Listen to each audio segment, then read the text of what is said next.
Today is Friday, June 7th. What to know about another devastating strike in Gaza, and the latest response from Hamas about a ceasefire deal. Also, dramatic testimony in Hunter Biden's criminal trial from a key witness for prosecutors. And a tornado outbreak that took a lot of people by surprise.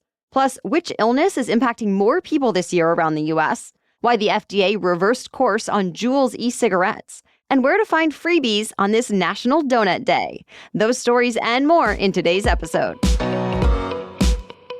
Welcome to The Newsworthy. All the day's news in around 10 minutes. Fast, fair, fun, and on the go. I'm Erica Mandy. Thanks so much for being here. You ready? Let's do this. Once again, Israel is having to defend itself over a devastating airstrike in Gaza. The strike killed dozens of people, including children, at a UN school complex that's become a shelter for thousands of displaced Palestinians. Footage widely being shared online and by various news outlets shows some of the devastating scenes from the aftermath. But Israel called it a precise strike against Hamas operatives, saying Hamas militants were planning and conducting attacks inside 3 classrooms in the school, and that it directly struck those rooms, killing several terrorists. Israel also says it took steps before the strike to avoid civilian casualties, though the UN is saying the school did not have prior warning. Here in the U.S., the State Department says Israel had a right to target militants at the school, but that if children died too, then it's clear something went wrong. Reports say at least one bomb used in the attack was American-made. More than 170 UN buildings, mostly schools turned shelters, have been struck since the war began last fall. Israel blames all the civilian deaths on Hamas, since the group is known to position fighters, tunnels, and rocket launchers in residential areas and around civilians. All the while, the U.S. is still pushing for a ceasefire. But it's been a struggle. Hamas is now saying it will only accept a deal if Israel agrees to permanently withdraw its forces, and the militant group will not surrender or put down its weapons. At the same time, Israel still says it won't end the war without destroying Hamas. Top American officials are in the Middle East now, hoping to get negotiations going once again. President Biden spoke about wars still raging in Europe as he marked 80 years since D-Day. Biden delivered his speech at an American cemetery in France, where Allied troops stormed the beaches of Normandy during World War II. And he linked the historic backdrop to current struggles in Ukraine in the midst of Russia's invasion, promising to never surrender to bullies. He also spoke about the importance of alliances like NATO, saying, quote, "We're living in a time when democracy is more at risk across the world than at any point since the end of World War II." And that, quote, "Isolationism was not the answer 80 years ago and is not the answer today." And that was widely seen as a jab at former President Trump, who has criticized the large investment the U.S. has been putting into NATO. Trump put out his own D-Day message, though, to thank the troops who stormed the beaches at Normandy without mentioning NATO. He said, quote, "The men of D-Day will live forever in history as among the bravest, noblest, greatest Americans ever to walk the earth." Today, prosecutors are expected to rest their case in Hunter Biden's criminal trial. They have a couple more witnesses to call to testify, though the most highly anticipated one took the stand yesterday. We're talking about Hallie Biden.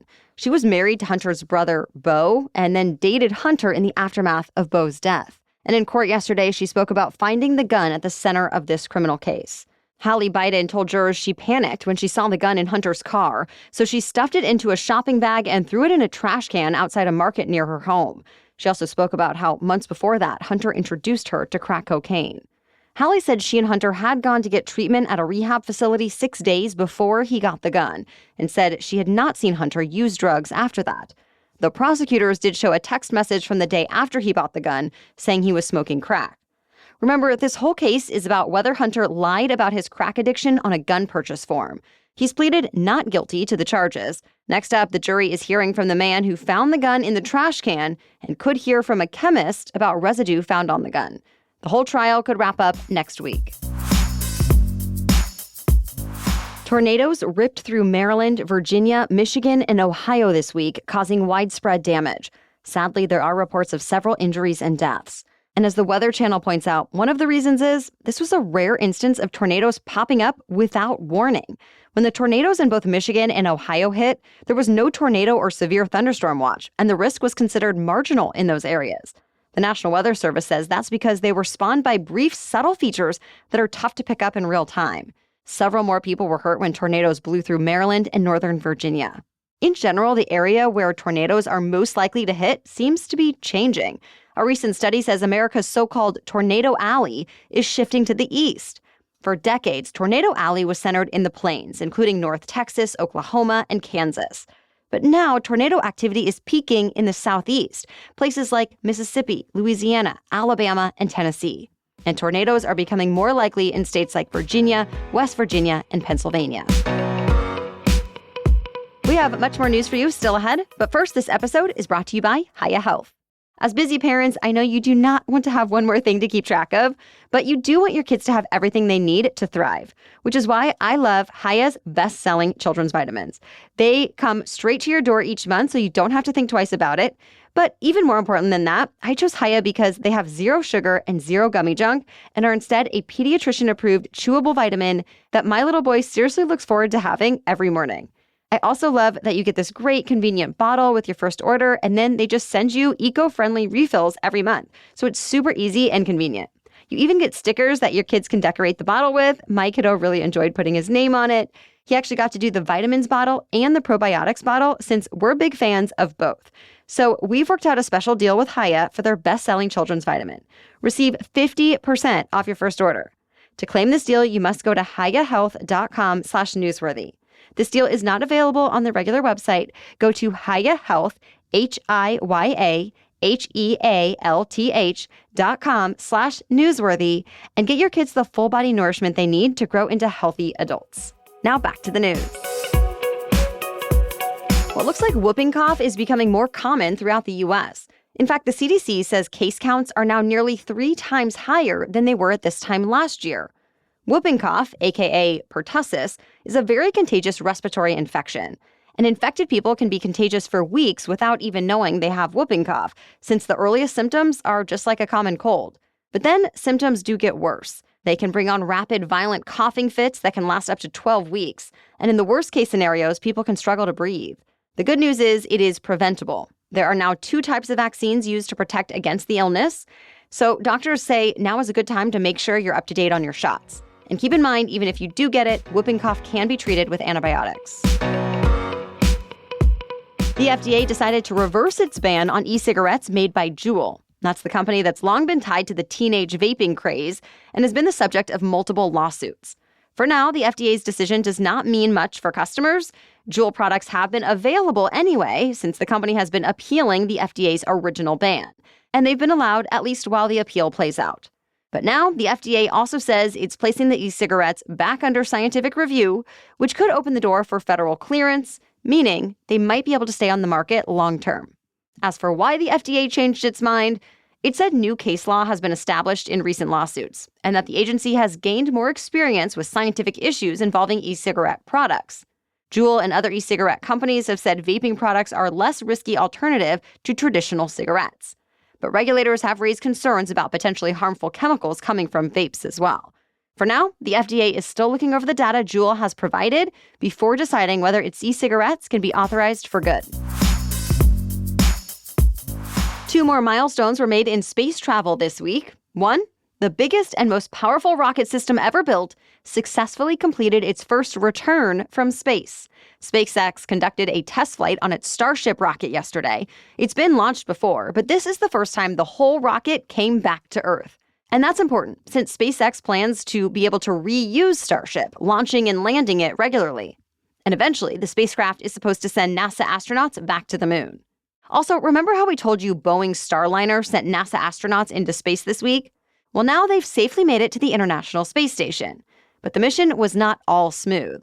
The crew had to deal with helium leaks and a temporary loss of thrusters during the journey, and they were delayed getting to the ISS. But once they arrived, the astronauts were welcomed aboard by the astronauts and cosmonauts already there, with a ringing bell, plenty of hugs, music, and dancing.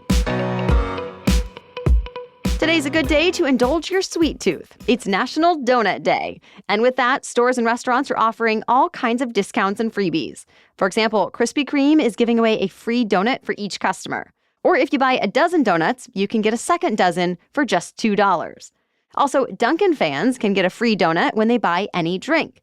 And 7-Eleven loyalty members can get a glazed donut for just $1. Plus, check out your local and regional shops. A lot of them have deals going today, too. That's it for the main news today, so now it's time for Feel Good Friday, when we bring you one extra feel-good or positive news story before the weekend. But first, thanks to our sponsor, Honeylove.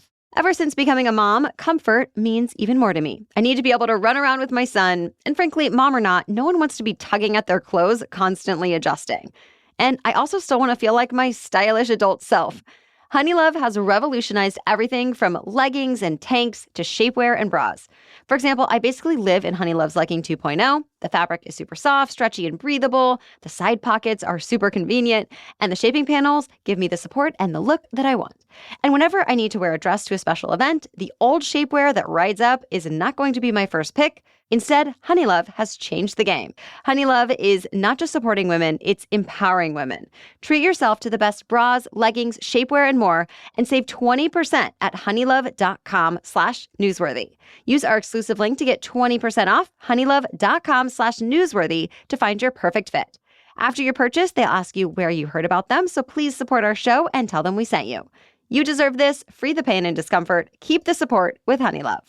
Okay, now back to Feel Good Friday. New upgrades are making it easier for people with disabilities to enjoy nature. The most visited national park has made new resources available to help visitors of all abilities explore hiking trails, go mountain biking, paddle kayaks, and camp overnight. The new program is available at Great Smoky Mountains National Park between North Carolina and Tennessee. As one volunteer put it, it's an effort to make it everyone's park. Visitors can explore on their own with equipment like hand cycle mountain bikes, hiking chairs with levers, and kayaks with custom seats that prevent tipping. There are also kayaks and bikes built for two, and there will be experienced staff on hand to help with all of it. Or people are welcome to bring their own gear. The park is also hosting adaptive ranger-led excursions this year. Visitors can choose bike rides, hikes, kayaking, and camping options, which are all free. The first event is happening this weekend, but there will be several more throughout the year. We posted a link to all of the opportunities in today's episode notes. All right, we'll be back tomorrow with our special edition Saturday episode, all about what experts call the third space age. We'll explain what's defining our efforts in space and why it matters to us back on Earth. Then we'll be back Monday with the news you need to start the week. Be sure to follow or subscribe to the Newsworthy podcast in your favorite podcast app to get new episodes every day for free. And speaking of podcast apps, if you're not thrilled with the one you use now, definitely check out Castro. I'm partnering with Castro this month, and I can tell you, especially if you have an iPhone and you listen to more than one podcast, Castro makes it super easy to manage lots of shows and episodes. For example, since I Know the Newsworthy is, of course, one of your favorite shows, Castro will automatically download the latest episodes and have it ready for you in what's called the queue. But maybe you only like to listen occasionally to another pod. Well, Castro will add those to the inbox area that you can just browse and clear out later. You can also change playback speed or production value, share episodes easily, and more. So check out Castro in the Apple App Store. All right, we'll be back on Monday with your next news roundup. For now, thank you so much for listening and have a great weekend.